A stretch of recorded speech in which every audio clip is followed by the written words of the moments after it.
congratulations. I'm not even sure if you can hear me with the fans singing Kevin De Bruyne's name, but it's the perfect start to this Champions League season for Manchester City. Yeah, perfect start. 2-0 win against a very tough opponent.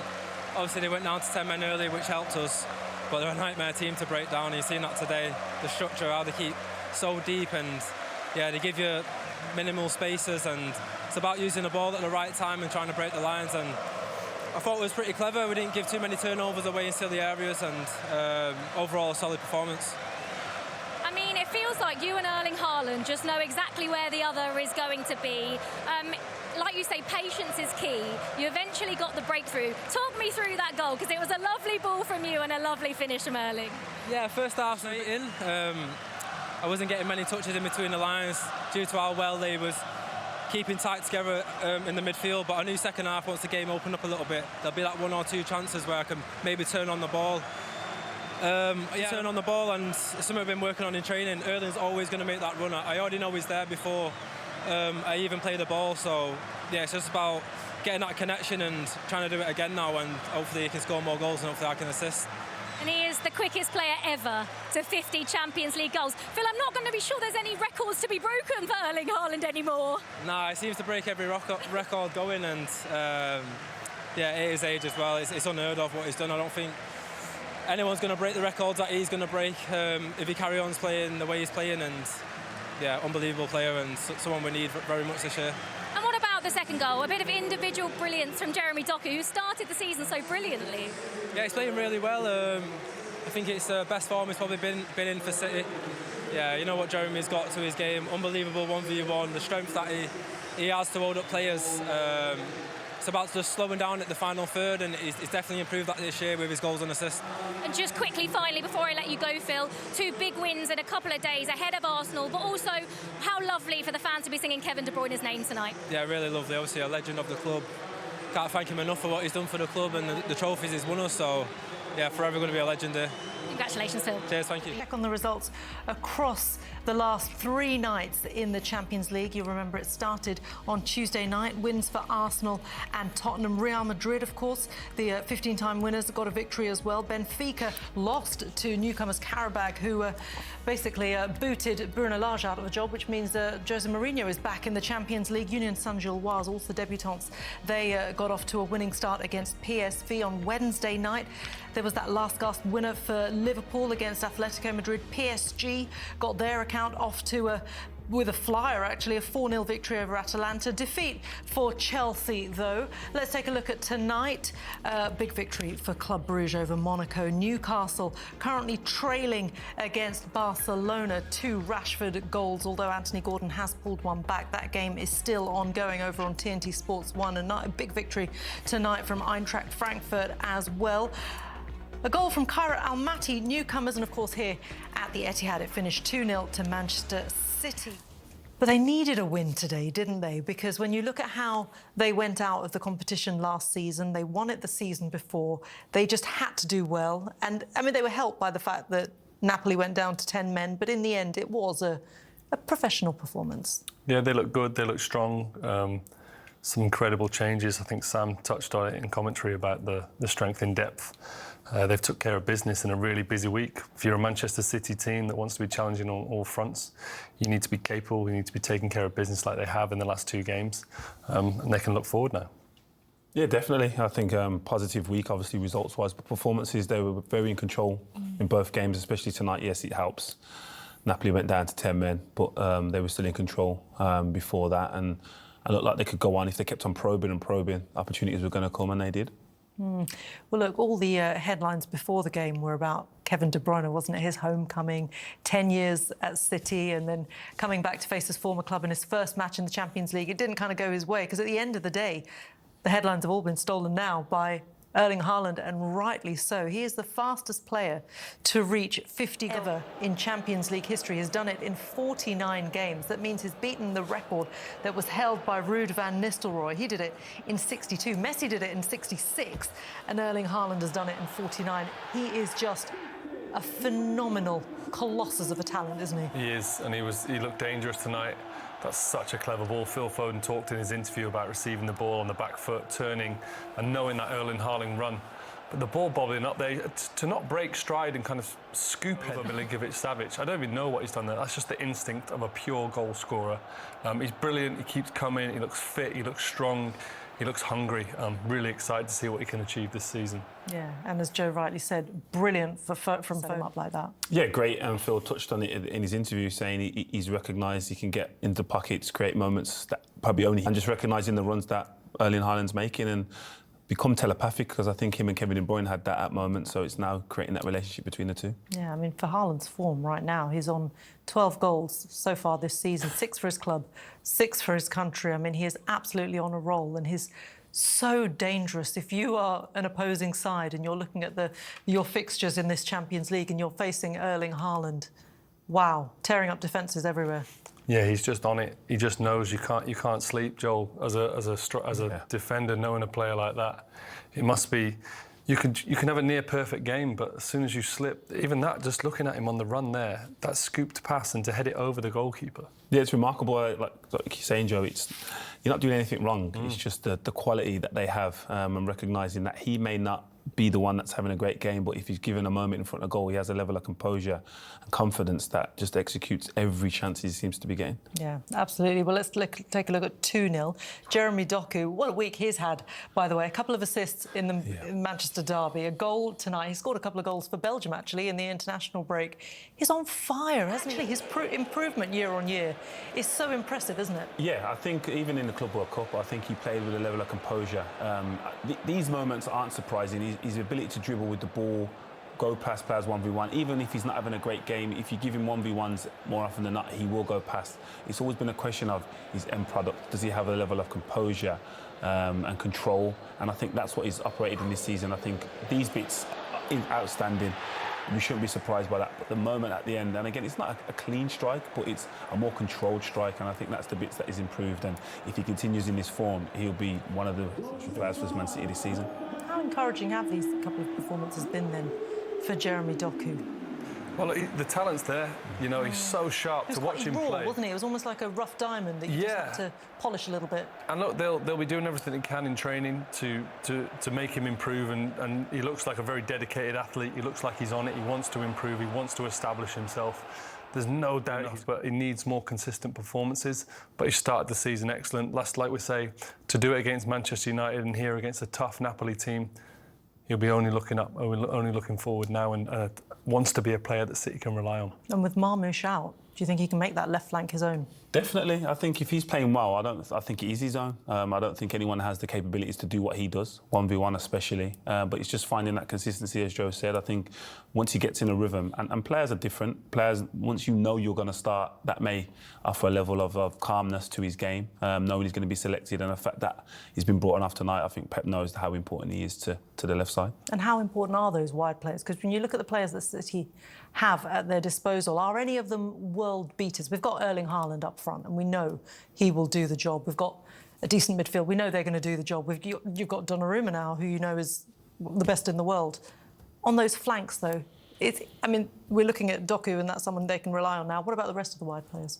Yeah, listen, they have world-class talent, and whether it's world-class consistency, that's a different question. Like Doku on his day can go past anyone, and he's not going to be anyone someone wants to face. But it's just finding the consistency and doing it over 10, 15, 20 games and knowing. And that's a skill in itself. We can all look at one game in isolation, one moment in isolation, but to know players like Mohamed Salah, Vinicius Junior do it for seasons and 20 games and 30 games, I think it goes underestimated. We saw Phil Foden have one of his best seasons a couple of seasons ago, and then the last one he dropped off. Do you think it was part of the bigger picture of, Manchester City just having so much internal trouble and not really being able to reach their levels? And do you feel that now that a bit of that commotion, a bit of that sort of dark period has gone and they've started afresh, even though they've had indifferent form at the start of the season, do you feel that they're kind of on the right track now to just kind of be able to hit former levels? I think so. If you've seen a fit Haaland, you've seen a fit Foden. There was an air of mystery around his form last season, and rightfully or wrongfully so, we weren't quite sure what was going on with him. But he seems to, like I said it about Doku, like Phil Foden wants to star for this club. You saw how he celebrated in the Manchester derby. This is his club. Loved hearing him interview after the game. Love how he spoke. He's a real senior player now. So if he's fit and firing and that core is ready, it allows people like Jeremy Doku to have 2 or 3 good games and then maybe have an off game, because the spine of the team's so strong, and when you've got a good spine, you know, that's a championship thing. Yeah. OK, well, let's take a look at Napoli then and get some reaction from them, because Napoli had never beaten an English side away in Europe in their history, actually. But Antonio Conte did have a good record against Pep Guardiola. Having lost today, though, it's now 4 wins for Conte, 4 wins for Pep. Let's hear it from the Italian who's speaking to Olivia. Antonio, a tough place to come, made even harder when you go down to 10 men after 20 minutes. What did you make of that performance as a whole?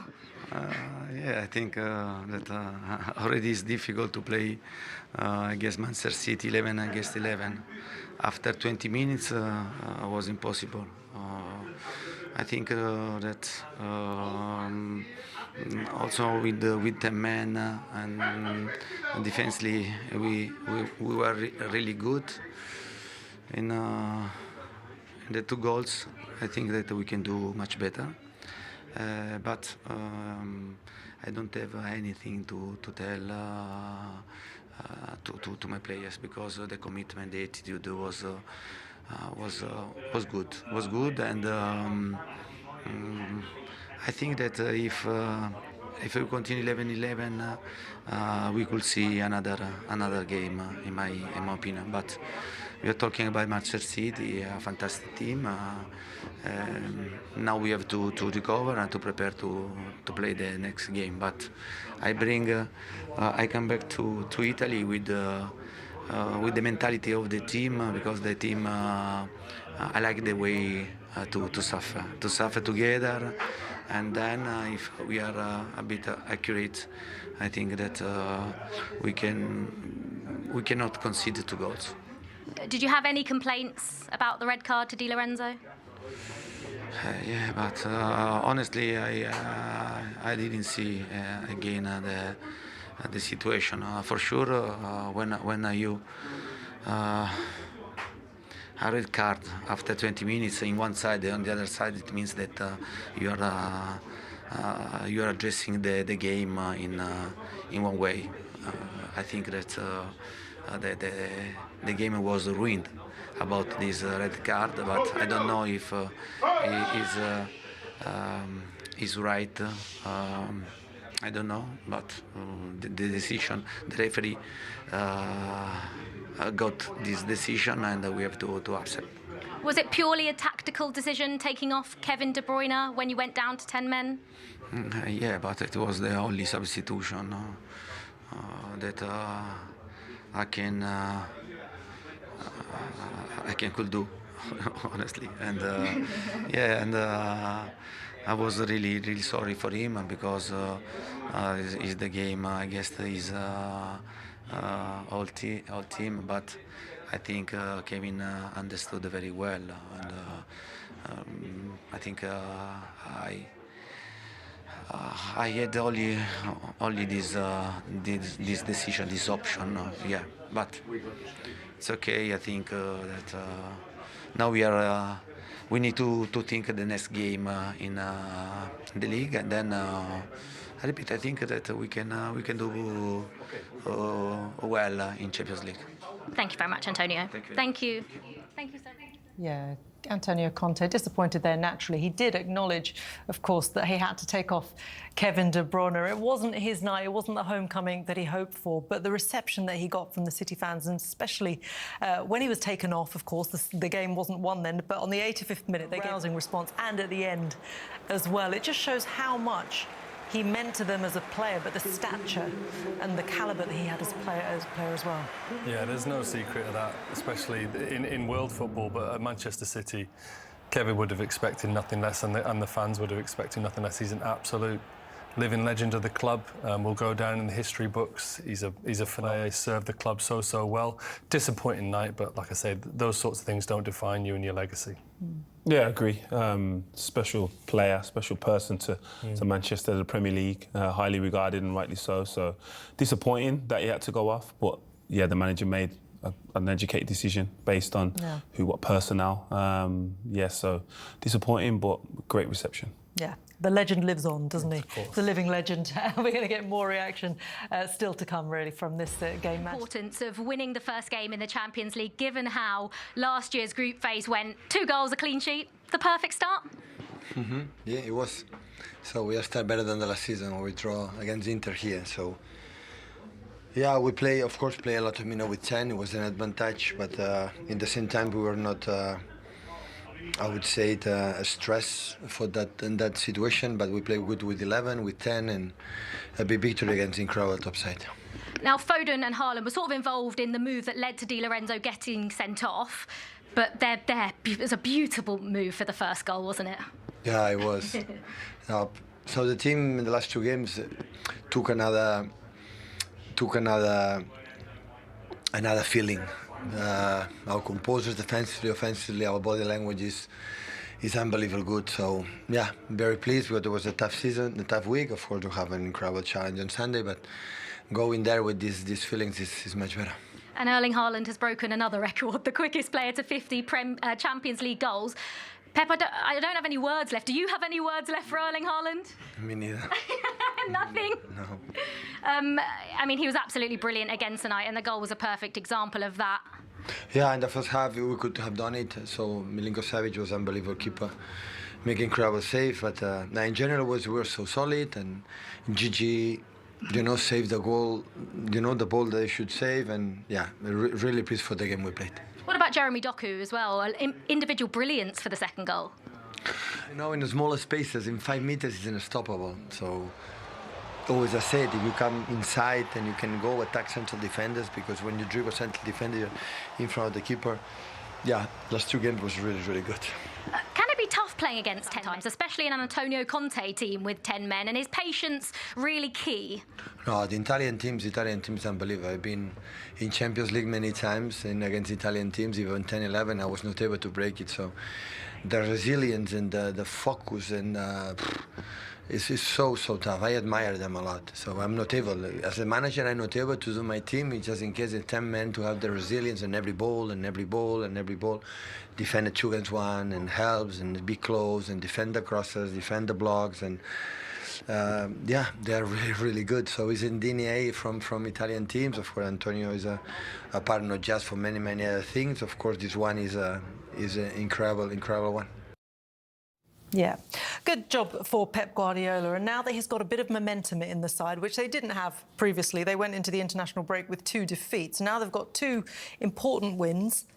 And then they go to Arsenal at the weekend, where they lost 5-1. What chances do you give them in terms of where they're at the moment to get a result from that game? I'll give them a great chance. I'm sure they'll be, slightly underdogs, but not by much, just due to it being away from home, more so than anything. But he touched on the team changing their moment and having a bit more confidence. I think that's the reason, off the back of the Man United game, he selected the same starting 11. It wouldn't surprise me if he does the same on the weekend, which is probably unlike Pep in recent seasons. But I think he understands momentum and confidence. He's come in and it comes with results. Yes, you want to play well, but results, there's no bigger confidence booster than getting a win. It's a proper game. It's a proper game, I think with the way that Arsenal approached that Liverpool game at Anfield, with the way they approached at Old Trafford, I think they're going to see Manchester City as a great opportunity, and Manchester City on the other foot are going to go there with the confidence. So I think it's going to be a great game of football. 2 teams in a good rhythm. Yeah. I think it'll be proper Premier League football. Yeah.